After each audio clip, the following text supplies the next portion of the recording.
That's pretty cool. Listen to that, James. Where was that match? Orlando, Florida. Down in Orlando, Florida. Sounds like the crowd. A lot of people there going crazy. Oh yeah, and it's one of those things.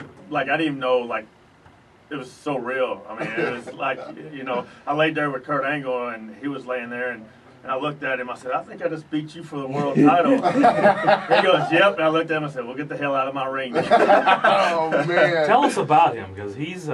I've interviewed him over the years. He's a big guy. He's intense. Yeah. He's one of those guys. When you get in the ring with him, you know you've been in the ring with a wrestler. That's for sure. I mean, he don't hold nothing back. I mean, he brings it to you, and he expects you to bring it to him. When you see people from high school that run into you that kind of don't know what you're doing, what's their reaction to you?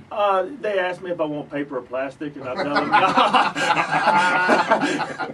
no. No, I mean, a lot of them are really cool because I keep in contact with a lot of guys from high school and stuff, and I got some buddies that work at the airport security thing, so that helps me out a lot when I have to get through the line pretty quick. Oh yeah, Darren asked you earlier about growing up in wrestling. Who was your favorite growing up? It's a tie between Bret Hart and Shawn Michaels. That was, two of my favorites always growing up.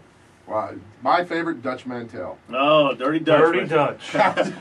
Those guys were so popular around here growing up, and everybody watching. I remember them. Jimmy Superfly Snuka. Yeah. Randy Savage. I grew up in Lexington. He was always around. Yeah. Hanging out in Lexington. Like it doesn't matter who you are or what where you come from. I think everybody has a favorite wrestler when they were growing up. So tell us about Lockdown because this is a little bit different. You guys are going to be in cages all night long. Yeah, every match is put inside of a steel cage, and it's not just a normal steel cage. I mean, it's usually they're about 12 to 15 foot high. This is a 20-foot high steel cage, and there's no way in and no way out. Once that door locks, it's you and him. MMA, the UFC's gone over to Japan and other countries like that, and they just have humongous crowds. They go to England and Ireland, and the fan bases are just gigantic. What's it like for you guys when you go overseas? It's nuts. We just got off a tour of London.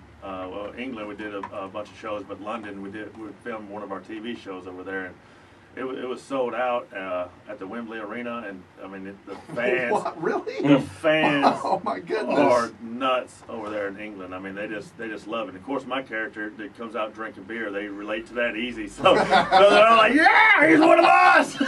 What's the coolest place you've been? In these travels? It probably had to be Dubai. I got to hang out with the Prince of Dubai. Ooh, and really? Yeah, so yeah, I couldn't pick cool. Dubai out on a map. Oh, Dubai is fascinating. I would love to go to Dubai. It was nice. That's for sure. Their architecture is unbelievable in that city. It has the world's largest building there, the world's tallest building. Does it really? Yeah. Is that the one where Tom Cruise. Tom Cruise filmed the movie. It was a Mission Impossible, Yeah. wasn't it? One of the last Mission Impossible. Andre Agassi played tennis on top of some big, huge building over there too as well. So I kind of remember. Do you remember the first time you stepped into a ring? Oh yeah, 1996 with Tony Falk. And where was that? Columbia, Tennessee. How would that go for you? Not too good. I got beat up pretty bad. Did you kind of reevaluate yourself after, or did you know like this is where I belong? No, not in Columbia, Tennessee at the Grand Slam, but no, in this profession, yeah, it's something that I wanted to do, and even though getting beat up after that first match, I still knew, this that adrenaline walking out, even though there was, 200-300 people there, just that adrenaline from those people, I was like, man, I can only imagine if I walk out in front of, 10,000-15,000 people.